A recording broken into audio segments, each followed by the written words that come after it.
One of the most unusual pieces of theatre you'll ever see will be staged in the Waterside Theatre on Thursday and Friday. It's Samuel Becketts' play called Not I, and it consists of one actor with everything on stage blacked out apart from her mouth. And then there's a monologue, a very fast monologue, which tells the story of a woman's life. It's being staged by my next guests, Melissa Nolan, who'll be on stage, and the director, Keith Hughes. Thank you both very much for coming down and talking to us today. Early start from Dublin, though. Yes. So at least you didn't have to get a plane. Melissa, it's a very, very unusual piece. We were just talking before we came on there about the very famous portrayal of it by Billy Whitelaw and her amazing mouth. How did you get involved and think that this was something that you'd really like to do? I think it's such a piece that it's good for the CV. It's such a challenge to memorise, to understand and to try and interpret, obviously through the mouth. You're confined in the space, in the theatre space. I mean, you're kind of, you go through kind of sensory deprivation. I have earplugs in, my eyes are closed, I have tights over my head, I have a big curtain around me, I'm kind of strapped into a chair. And I think for any actor, trying to perform this piece is ultimately kind of an achievement in itself. Does that really help with the whole idea of the internal dialogue? Because you actually feel, when you're so shut off from everything else, that this is your brain speaking, coming straight out of your mouth. Exactly. I mean, there is a lot of screaming, there's a lot of kind of wide opening of the mouth, and actually, you have to kind of go into your inner core to kind of really, delve into the kind of the depths of a Beckettian piece. And I suppose it's quite bleak. It's dealing with the human condition, the human culture, and it's wonderful as well.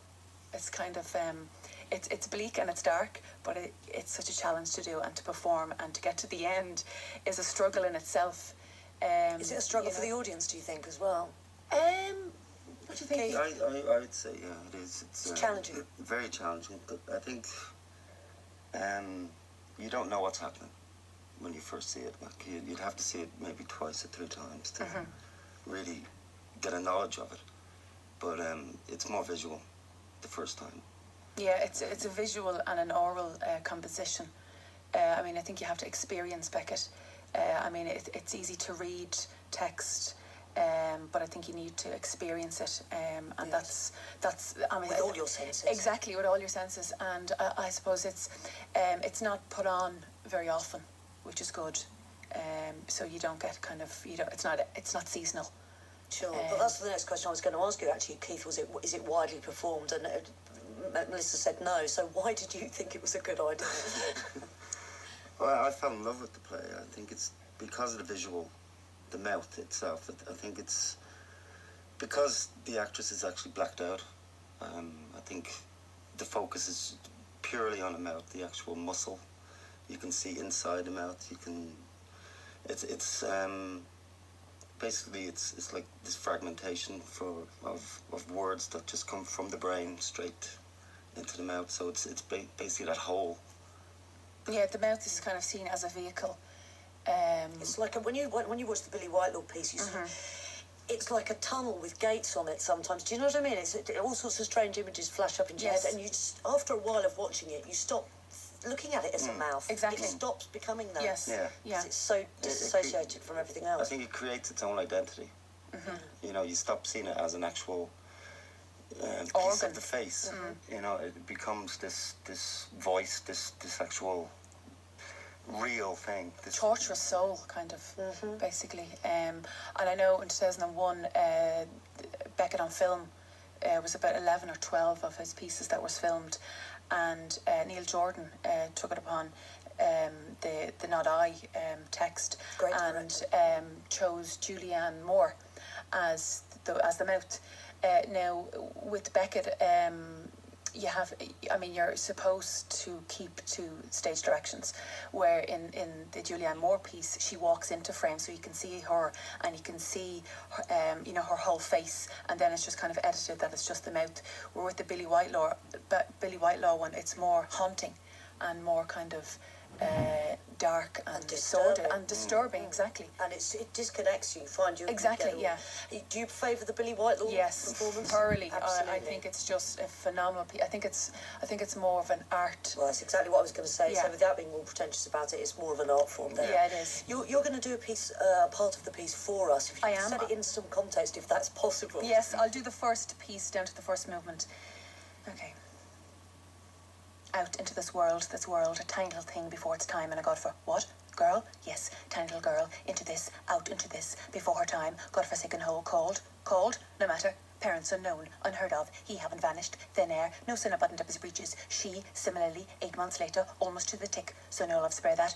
No love such as normally vented on the speechless infant in a home, no, nor indeed for that matter, any of any kind, no love of any kind, at any subsequent stage, so typical affair, not think of any note till coming up to 60, what, 70? God, coming up to 70, wandering in a field, looking aimlessly for cowslips to make a ball. A few steps and stop, stare into space, then on, a few more, stop and stare again, so on, drifting around when suddenly, gradually, all went out. All that early April morning light, and she found herself in the... What? Who? No. She? Powerful stuff. How do you remember that? Oh God, I mean, it's very, yeah, I mean, I recently performed it a couple of weeks ago down in Dublin, and, you know, getting back into rehearsal was difficult because you think, oh, it's like a song, I know it already, but I found it quite difficult to get back into rehearsal. How I approach it is, I suppose technically, you know, you need to remember it in stages, so I write out the movements of constantly over and over again. So when my memory is in my hand, then it's kind of it's sinking in more or less kind of slowly but surely. But because the narrative's so disjointed, Yeah. that must be very, very difficult. It is. I think I suppose when I approached it, I was very, very scared of it, thinking I'd never remember it. But somehow the brain just does remember. It's amazing. You know, Thank you both so much for thanks, coming in. I Million. wish we had a bit more time, but we have to fly. Thanks through. a lot. It should be good. It's tomorrow and Friday night. It's the Waterside Theatre. Melissa performing as the mouth, and I'm also joined the studio in the studio this morning. See, I couldn't do it. My mouth doesn't work.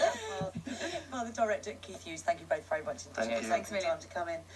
Siobhan says, my daughter and I went to see Not I in Dublin twice in March, and will be going again when they play in the Project Arts Theatre in June. It's an amazing piece. I would advise everyone to experience it at least once. Well, you can go and see it tomorrow night in the Waterside Theatre, or Friday night indeed.